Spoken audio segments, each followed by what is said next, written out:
두 번째는 운명의 날을 맞이한 정치권 사람들의 이야기를 해보겠습니다. 제목 운명의 날 이렇게 잡아봤습니다. 자, 오늘 여당에서도 윤리위가 있고 이제 국회 차원에서도 윤리위가 있습니다. 홍준표 시장 관련해서는 이제 국민의힘 내부의 윤리위가 있는 거고, 김남국 의원 관련해서는 이제 국회 차원의 윤리위가 있는데, 이제 조금 전에 홍준표 시장 관련된 국민의힘 윤리위는 시작이 됐다고 합니다.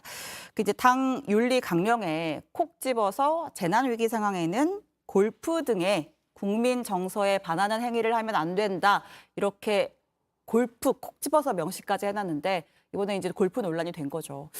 징계를 받을 것 같다는 관측이 많죠.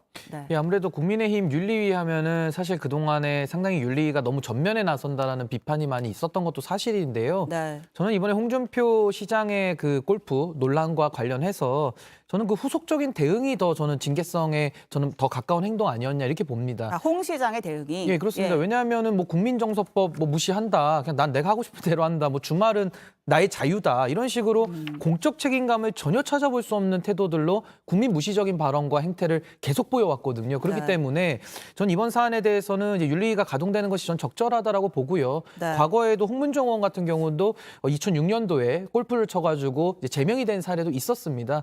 그리고 이제 국민의힘의 이제 그 규정을 보면요, 이제 제명 그리고 탈당 권유, 그다음에 당원권 정지, 경고 이렇게 있는데요. 사실은 그 경고나 당원권 정지는 크게 의미가 없습니다. 지금 임기가 보장된 지방자치단체장이기 때문에 그래서 아마 이번에 윤리위에서 만약에 실효적인 조치를 낸다 그러면은 제명은 조금 과하다고 볼 수도 있다 그러면은 탈당 권유를 낼 수 있는데 결과적으로 탈당 권유는 제명과 같은 효과를 또 내기 때문에 네. 저는 이제 탈당 권유 정도가 이번에 나오지 않을까 좀 그렇게 생각을 해봅니다. 네, 상당히 중징계가 나올 거라고 예상을 하시는군요. 그러니까 당원권 정지는 3년까지 할 수 있는데요. 네. 당원권 정지를 해놔도 이제 홍준표 시장이 받는 불이익이 전혀 없습니다. 그렇죠. 선거가 많이 남았기 때문에. 그렇습니다. 예. 어떠세요?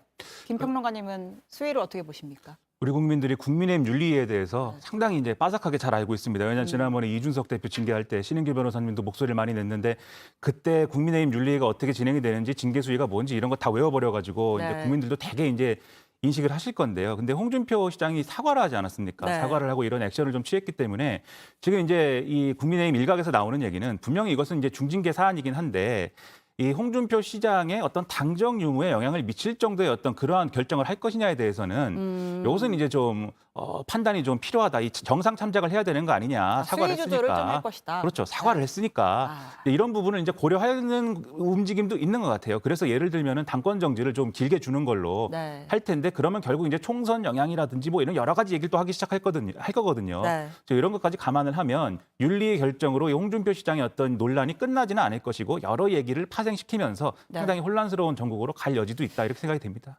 이제 당에서 항상 하는 이야기는 이제 당 지도부는 윤리위의 결정에 아무런 영향도 미치지 않고 개입도 하지 않는다라고 하지만 이제 지도부가 이제 관련해서 이야기를 계속하면 아무래도 영향이 없을 수 있을까라는 생각도 드는데 오늘 이양수 국민의힘 원내수석이 이런 이야기를 했습니다. 홍 시장의 윤리위 사안에 대해서 들어볼까요?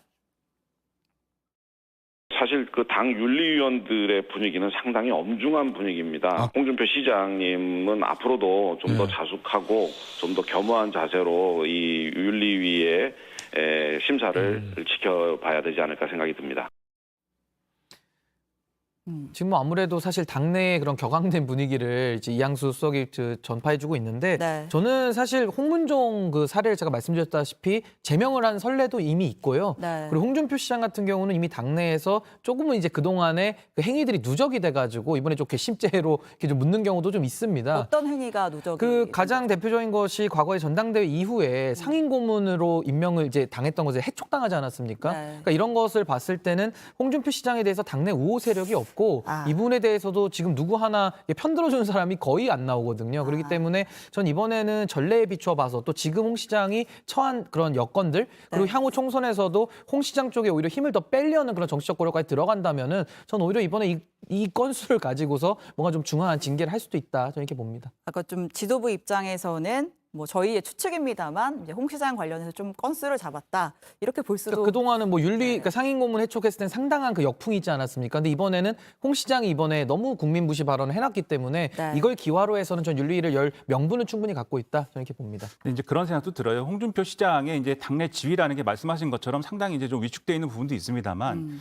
지난번에 대선 후보 경선도 나가고 또 홍준표 시장의 캐릭터가 있지 않습니까? 예를 들면은 당 지도부가 어떤 의도를 가지고 뭐 징계를 한다든지 이런 맥락이라면 또 이렇게 쉽게 사과하기는 어려웠을 거거든요. 네. 제가 종합적으로 볼 때는 지금 이 정도로 당의 지도부가 드라이브를 좀 거는 듯한 모양새인데 홍준표 시장이 좀 고개를 숙이고 사과를 했다는 것은 그보다 상회의 어떤 여론이 좀 있는 거 아니냐라는 생각이 들어요. 이건 이제 해석인 것인데. 이를테면요. 예를 들면 지금 이제 수해 문제나 이런 것 때문에 TK 지역에 이제 여러 가지 피해들이 발생을 했고 그 재난을 다 정치적으로 해석할 수는 없는 것입니다만 어쨌든 현 정권에 있어서는 여러 가지로 지지율이 대통령의 어떤 국정수행 지지율이 하락하는 가운데 TK 지지율이 중요한 거거든요. 이걸 예, 버티는 건데 예. 요 핵심 지지층으로 버티는 건데 여기도 지금 타격이 있는 상황 아니겠습니까? 그런데 홍준표 시장이 이렇게 이 골프를 쳐놓고 뻗대면 정권 입장에서도 사실 부담스러울 수 있는 거거든요. 그렇다면 제가 볼 때 홍준표 시장이 고개를 숙이는 과정에 대해서는 이 사건에 대해서 대통령실이 어떻게 생각했을까? 대통령이 어떤 판단을 했을까? 어떤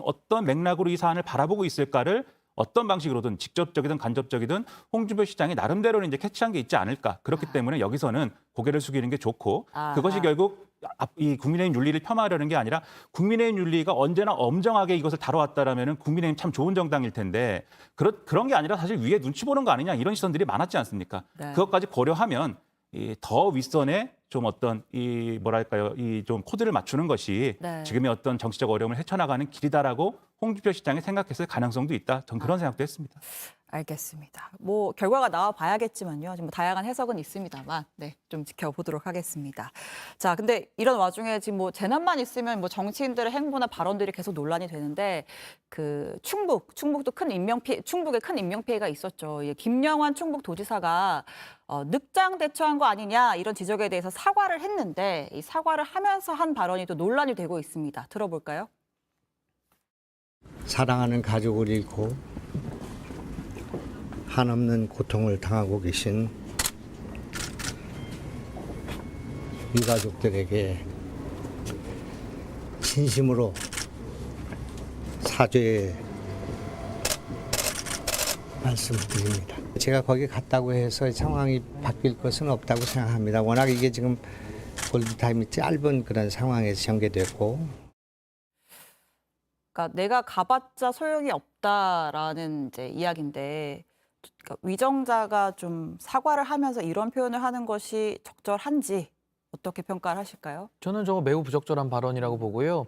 아마 대통령께서도 해외 순방 당시에 대통령이 간다고 해서 바뀔 건 없다라는 비슷한 취지의 워딩이 나온 적도 있었고 네. 과거 이태원 참사 때도 이상민 장관이 첫 일성이 이거 뭐 경찰 투입해도 달라질 거 없다 이런 식으로 얘기했거든요. 그렇다면 반대로 대통령은 왜 존재하며 도지사는 왜 있으며 경찰은 왜 있냐라는 의문이 나올 수밖에 없습니다. 그리고 네. 권한이 있는 자가 권한을 행사해서 국민의 안전에 대한 조치를 하지 않는다면요.